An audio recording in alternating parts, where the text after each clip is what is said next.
Afrique. Heureux de vous retrouver pour une nouvelle édition de Washington Forum. Jacques Aristide avec vous en direct de New York.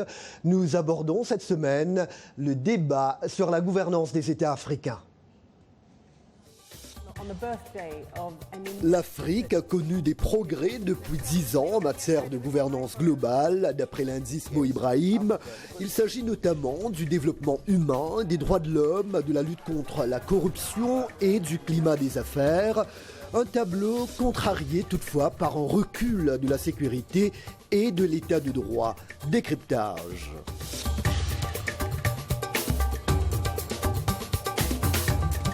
Washington Forum. Bienvenue et mille merci pour votre fidélité à Washington Forum. Le dernier indice Mo Ibrahim de la gouvernance en Afrique, publié cette semaine, révèle que près des 2/3 des Africains vivent dans un pays où la sécurité et l'état de droit se sont détériorés ces 10 dernières années. Une dégradation qui a freiné l'amélioration de la gouvernance globale sur le continent au cours de la dernière décennie. Nos invités nous proposeront un éclairage dans un instant, mais d'abord, les points saillants de ce rapport de la Fondation Mo Ibrahim avec Eric Manirakiza.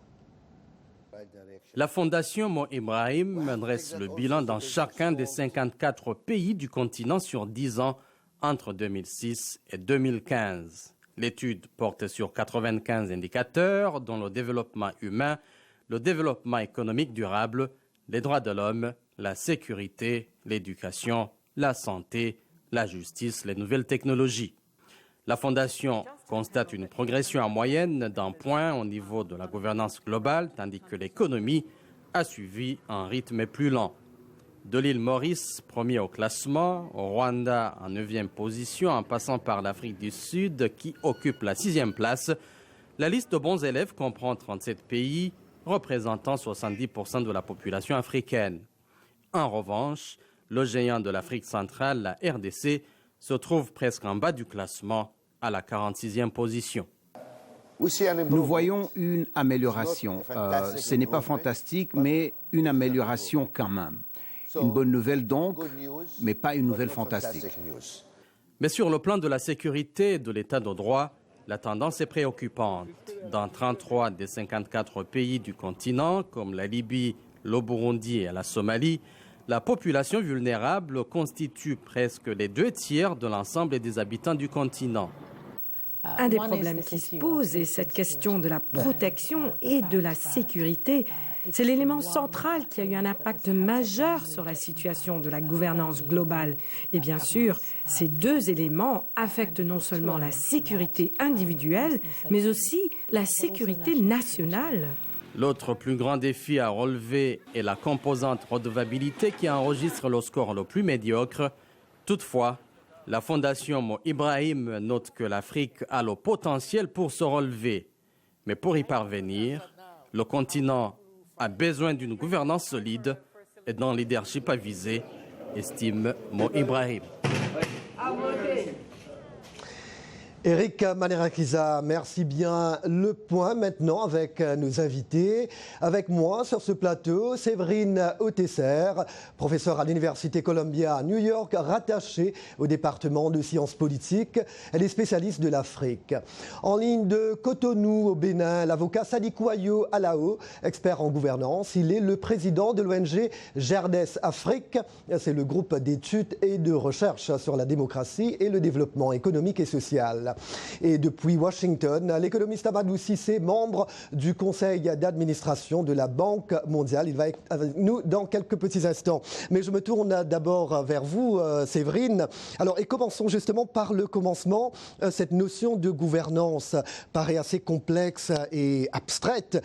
Que doit-on comprendre par la gouvernance des États africains et pourquoi cet indice Mo Ibrahim est-il en vogue parmi les leaders africains, les leaders d'opinion? Tout à fait. Cet indice est très en vogue parce que c'est un indice qui donne des indicateurs quantitatifs. 54 indicateurs quantitatifs pour montrer comment la gouvernance évolue au cours des dernières années sur le continent africain. Et donc, ça met un petit peu plus de concret sur cette notion très abstraite qu'est la gouvernance, comme par exemple comment les populations perçoivent-elles la police, comment se sentent-elles en sécurité, quel est l'accès à l'éducation, quel est l'accès à la santé, quelle est l'égalité homme-femme. Et donc tout ça permet d'avoir une idée générale de l'évolution du continent africain. Justement, donc, il s'agit du combat pour un état de droit, une démocratie participative, des systèmes de santé ou d'éducation solides, le droit des femmes, vous venez de le dire, de la lutte contre la corruption, n'est-ce pas? Mais un tel classement des pays qui n'ont pas les mêmes ressources, n'est-il pas discutable? Bien sûr, c'est tout à fait discutable, mais d'un autre côté, il est très important d'avoir une vision globale de l'Afrique. D'accord. Alors, Sadikou Alao, quels sont pour vous les points importants à retenir du dernier indice Mo Ibrahim? Bien, je crois que nous pouvons noter, comme il est dit à juste titre, que l'Afrique, ces 10 dernières années, a progressé globalement du point de vue des infrastructures et de la technologie. Le contraste vient de ce que les espoirs des peuples, compte tenu des progrès technologiques et des infrastructures, n'est pas en conformité avec les problèmes de pauvreté. C'est-à-dire, les riches sont de plus en plus riches, les pauvres sont de plus en plus pauvres. Alors, vous avez des progrès technologiques, vous avez des infrastructures dont vous ne pouvez pas profiter. Et c'est à juste titre que l'on assiste à certains reculs en matière de sécurité parce que vous avez des problèmes de sécurité, la criminalité individuelle en matière de sécurité, et vous avez la criminalité collective, les révoltes et le terrorisme, lorsque ce n'est pas purement et simplement l'immigration. Voilà de quoi est faite cette décennie où nous avons plein de contrastes. Les gens voient que le monde se développe. Ils voient ce qui se passe en Occident, dans la seconde où ça se produit. Ils voient qu'il y a le développement partout, ils ont de nouvelles infrastructures, mais dont ils ne peuvent pas profiter. Et ça crée un véritable climat de révolte. Le rapport de Mo Ibrahim est tout à fait clair là-dessus, mais il ne l'explique pas dans les mêmes termes que les gens qui, comme nous, vivent sur le terrain et vivent ces réalités au quotidien. Oui, Amadou Cissé à Washington. Alors, mon collègue Eric le disait tout à l'heure, la gouvernance globale sur le continent africain a progressé en moyenne d'1 point ces 10 dernières années. Une tendance générale essentiellement tirée par les progrès au niveau du développement humain et de la participation et des droits de l'homme, d'après le rapport. Alors, dites-nous, Amadou, quelle lecture faites-vous de cette conclusion? Bon, une lecture bienveillante. Il faut dire que elle reflète, disons, des tendances observées. Laissez-moi juste dire tout de suite que la bonne gouvernance est un phénomène assez complexe, mais je vais essayer de la simplifier et dire que la bonne gouvernance, c'est la gestion compétente et satisfaisante disons, dans la transparence des affaires publiques. Donc, sur ce, il faut dire que, de façon générale, on ne voit pas de progrès percutant de la gouvernance en Afrique, on ne voit pas non plus des reculs malheureux. Donc, ça se justifie plus ou moins cette avancée timide. Et Amadou, en matière de développement économique durable, le rapport note une amélioration, même à un rythme lent. Que signifie cela dans le concret? Cette amélioration se traduit-elle vraiment dans la réalité, ou bien c'est un peu comme cette fameuse croissance économique que semble connaître le continent, mais beaucoup d'Africains vous disent qu'ils ne voient pas comment une telle croissance a changé leur vie? Oui, ça c'est quelque chose qui se comprend. Bon, je dois noter d'abord, disons, le changement démographique en Afrique. C'est que nous avons un rajeunissement de la population, nous avons une prépondérance des jeunes, disons, dans la population, Et puis nous avons aussi quand même, il faut le reconnaître, disons des investissements importants dans l'éducation et dans la santé, même si ces investissements ne sont pas à hauteur de ce que tout le monde aurait souhaité, mais c'est des investissements quand même qui ont été faits. De telle sorte que ceux-ci se traduisent par des progrès, quand même si ce sont des progrès silencieux, mais des progrès tout de même. Donc on peut bien comprendre comment, disons, on pourrait voir une amélioration. D'accord. Et la Fondation Mo Ibrahim elle-même contraste la tendance positive avec la baisse importante et préoccupante au niveau de la sécurité et de l'état de droit. Sadikou Alao, partagez-vous cette inquiétude concernant la dégradation sécuritaire en Afrique? Quels sont ces pays où la situation préoccupe le plus d'après vous? Bien, je crois qu'il ne serait pas juste de citer seulement quelques pays parce que c'est des notions qui évoluent très vite. Même les pays que l'on croit en sécurité apparente, la situation se détériore très vite, surtout que les conditions économiques sont de plus en plus mauvaises. Notamment, si vous prenez les pays de l'Afrique de l'Ouest, avec la crise pétrolière et les difficultés que le Nigeria enregistre, la criminalité individuelle est devenue très importante, alors que la criminalité collective n'a pas baissé. Et les problèmes d'insécurité au niveau des populations, insécurité alimentaire, insécurité même au niveau des infrastructures sanitaires. C'est vrai, on a dit qu'on a construit des hôpitaux, on a construit des écoles. On a même instauré la gratuité, mais la réalité sur le terrain, la gratuité d'un enseignement n'est pas encore effective, puisque les enseignants sont mal payés, ils se font payer autrement. Et les soins médicaux ne sont pas gratuits, même quand on a décrété dans certains secteurs qui sont gratuits, le personnel médical n'entend pas nécessairement de cette oreille parce que ses revenus ont baissé et la vie coûte de plus en plus cher. La réalité sur le terrain, entre les progrès que l'on enregistre ou que l'on décrète à l'occasion de la décennie décrétée par les Nations Unies, ne se traduisent pas en réalité par des meilleures conditions de vie.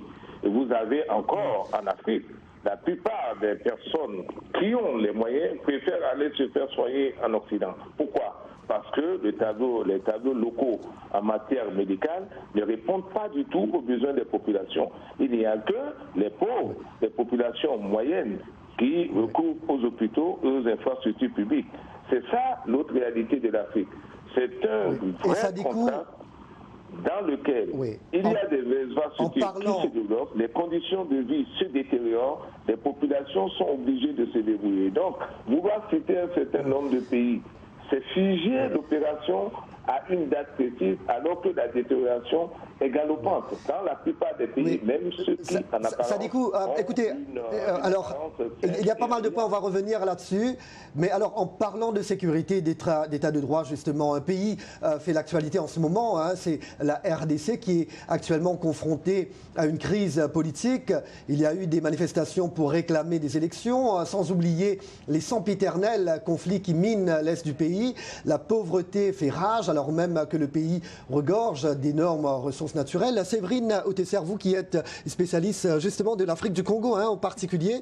Alors, quand on parle de bonne gouvernance, qu'est-ce que cela veut dire? Qu'est-ce que cela signifie pour un pays comme la RD Congo?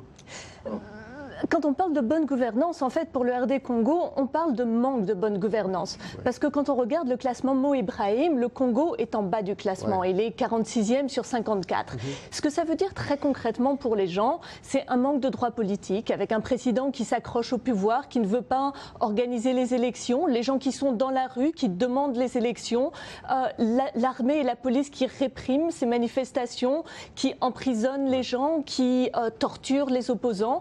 On voit aussi un manque d'accès à l'éducation, avec parfois dans certaines communautés, comme la communauté des Pygmées d'Idjoui, une île à l'est du Congo, 5% des enfants vont à l'école, 5%. On voit un manque d'accès à la santé avec des femmes enceintes qui doivent marcher des kilomètres et des heures pour avoir juste accès à une sage-femme. On voit aussi énormément de pauvreté avec, dans certaines communautés, encore par exemple l'île d'Idjoui, 83% des gens qui vivent en dessous du seuil de $1 par jour. Donc c'est vraiment c'est non seulement la sécurité qui est un problème, mais aussi toute la gouvernance. Alors je vous propose maintenant 2 commentaires Facebook. Abdelaziz Harouna, Bénin. La question de la sécurité est une priorité pour les Béninois. Néanmoins, les populations vivent dans la peur totale. Depuis la prise du pouvoir de M. Patrice Talon, les braquages se sont multipliés sur nos axes et même en plein cœur de la ville de Cotonou. Elie Kapassa, Johannesburg. Ces 10 dernières années, le continent africain a connu un énorme progrès. Mais sur le plan économique, la situation est à déplorer car certains Africains vivent avec moins d'$1 par jour. Vous le disiez. Sur le plan sécuritaire, on constate que la population souffre avec les menaces de Boko Haram au Nigeria, Tchad, Niger et les ADF en RD Congo. Mais ce qui est louable, c'est le progrès sur le plan des droits de l'homme dans les pays comme le Sénégal, avec le procès Habré et l'Afrique du Sud. Sur le plan du climat, des affaires, les Africains ont encore un problème car le plan comptable OHADA, utilisé par la plupart des pays francophones africains, n'attire pas les grands investisseurs. Seuls les contrats chinois en profitent. OHADA, c'est l'Organisation pour l'harmonisation en Afrique du droit des affaires. Voilà. En tout cas, ce sont des commentaires qui résument bien cette émission. Washington Forum revient après cette courte pause. En plus de nos programmes sur FM et ondes courtes, La Voix de l'Amérique est en votre compagnie 24 heures sur 24 sur Internet. N'Djamena, d'une trentaine de représentants d'un syndicat d'étudiants. Notez notre nouvelle adresse voaafrique.com. Tous les derniers développements sur l'actualité africaine et mondiale. Reportages photos et vidéos et vos commentaires sur voaafrique.com. À tout de suite.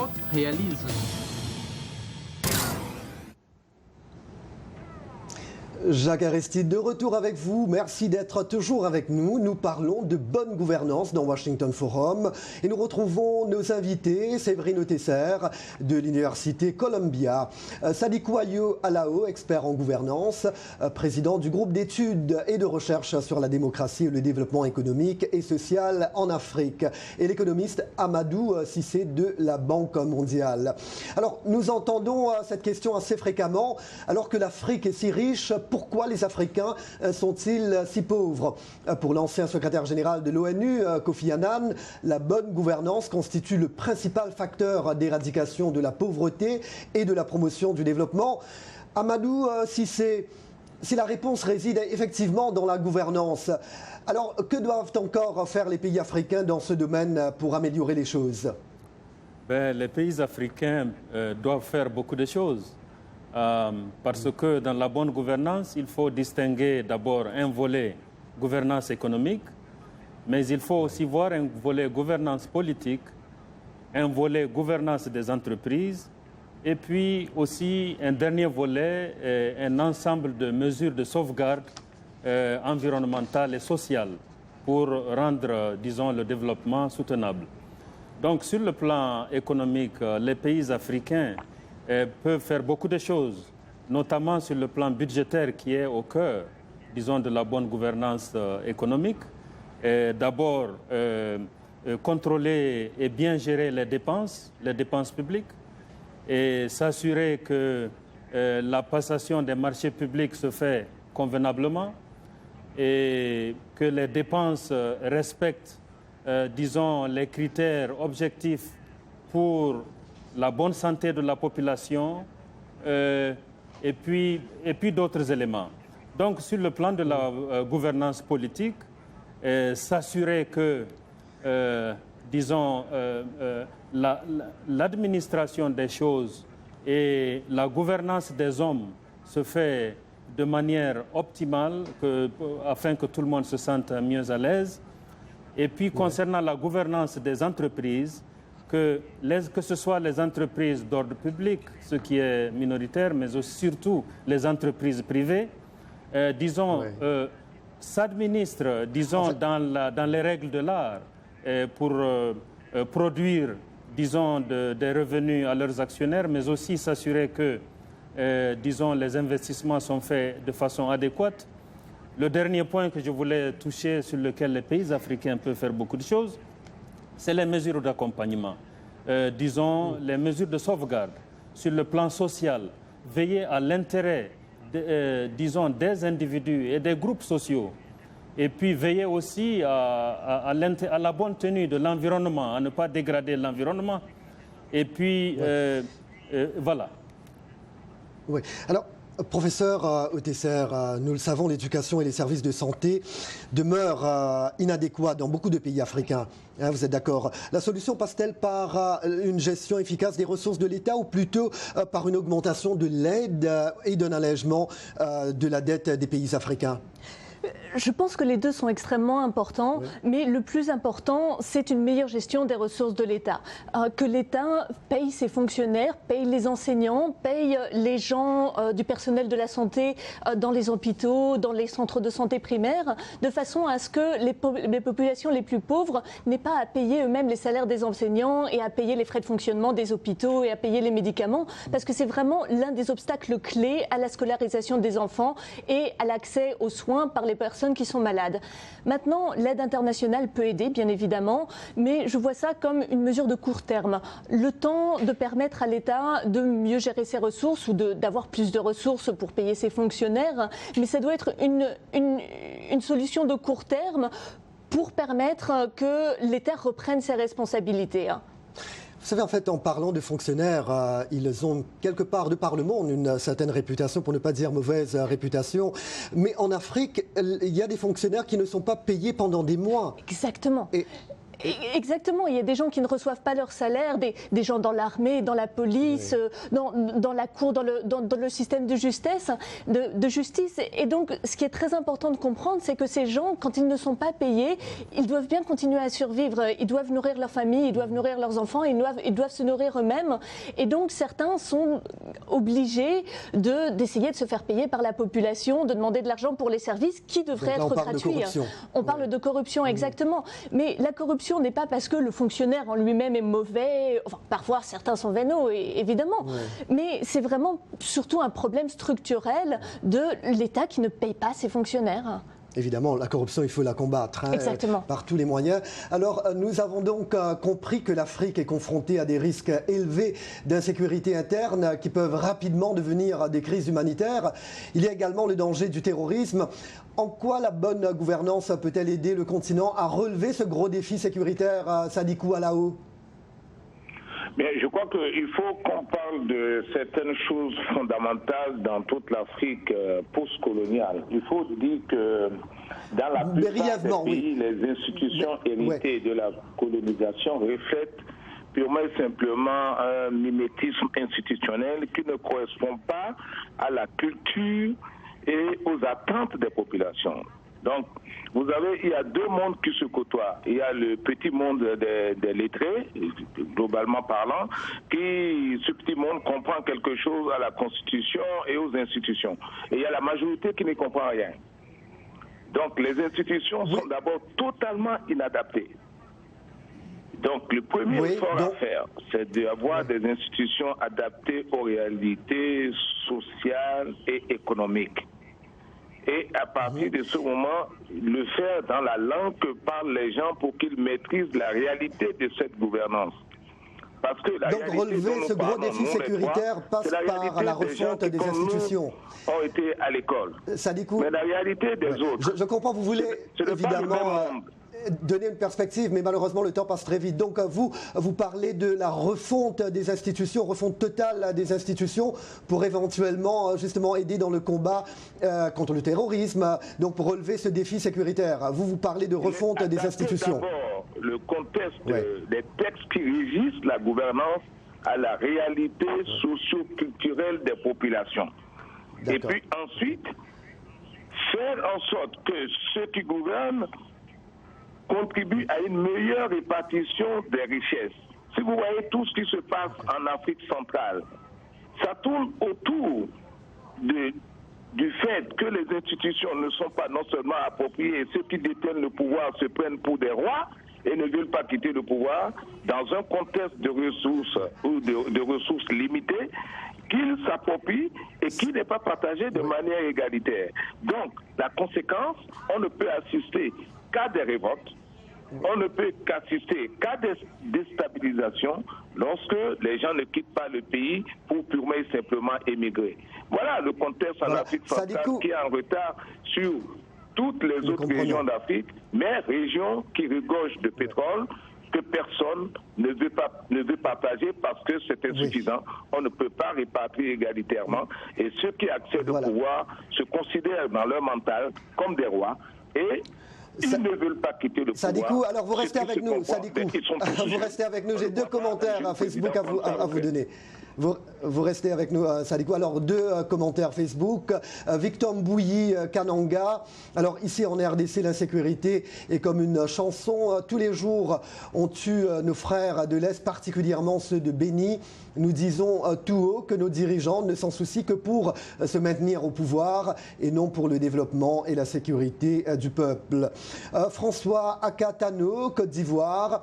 Il ne peut pas y avoir de progrès dans le néocolonialisme lorsque les grandes puissances veulent imposer leurs hommes à chaque fois qu'il y a une élection présidentielle en Afrique à travers l'ONU, les bases militaires, le franc CFA entre autres. Et quand c'est comme cela, ce sont des guerres et leurs conséquences qui sont la misère et la famine. Alors très rapidement, néocolonialisme, intervention dans les élections, une réaction, Séverine ? Oui, c'est quelque chose qu'on entend très souvent quand on est sur le terrain en Afrique. Je pense qu'il y a quelque chose d'important qui est que les Nations Unies, la France, les États-Unis, etc. ne tiennent pas nécessairement à remettre une emprise coloniale sur l'Afrique. La politique étrangère est beaucoup plus complexe que ça. Amadou, je sais que vous avez brièvement abordé le sujet tout à l'heure. Alors la bonne gouvernance, j'imagine, n'est pas que l'affaire des gouvernements. Qu'en est-il justement du rôle du secteur privé en matière de bonne gouvernance en Afrique? Un très grand rôle, parce que n'oublions pas, tout de suite, un de vos invités a parlé des salaires des fonctionnaires, et on tend à penser en matière de progrès économique, on pense surtout à penser au secteur public. Mais la réalité est que le secteur privé est le plus grand pourvoyeur d'emplois, et c'est là que le dynamisme, c'est là que réside le dynamisme économique. Donc, dans cette question de bonne gouvernance, un élément clé, effectivement, est, disons, est assumé par le secteur privé. Alors, le secteur privé, c'est important, mais il y a d'abord le rôle du secteur public à mettre en place un environnement adéquat pour attirer les investissements, aussi bien nationaux qu'étrangers, dans les pays pour permettre un développement important. N'oubliez pas que les investissements d'aujourd'hui sont les profits de demain et les emplois d'après-demain. Donc le secteur privé est vraiment un facteur très important dans la bonne gouvernance. Et la plupart, disons, des lois, des règlements et autres qui sont là, sont en réalité pour sécuriser cet environnement-là afin que les investissements puissent jouer leur rôle, disons, de fructification de l'effort des gens. Un élément, un argument, j'imagine, que vous partagez, la bonne gouvernance, élément clé pour attirer les investissements étrangers. Ça, c'est sûr. S'il n'y a pas de sécurité, les gens ne vont pas vouloir investir parce que leur investissement peut partir en fumée dans un mois ou dans un an. S'il n'y a pas d'infrastructure, ils ne pourront pas développer leurs activités économiques. S'il n'y a pas d'accès à l'éducation pour les populations, ils ne trouveront pas de main-d'œuvre formée et d'intellectuels qui pourront aider à développer le secteur privé. Donc, bien sûr, la bonne gouvernance est un élément clé. Sadikou, vraiment 2 mots. Le rôle de la société civile. Également, la société civile a un rôle très important à jouer, n'est-ce pas? Alors, la société civile continue de jouer son rôle non seulement en tant que donneur d'alerte, mais aussi en contribuant à éduquer les populations et à faire en sorte que les principes fondamentaux prévus dans les constitutions soient respectés en matière de liberté d'entreprise. Malheureusement, Sadibou, le temps fait défaut. Le temps fait défaut, on va revenir certainement. Voilà, merci à nos invités, merci aux équipes de Washington et de New York.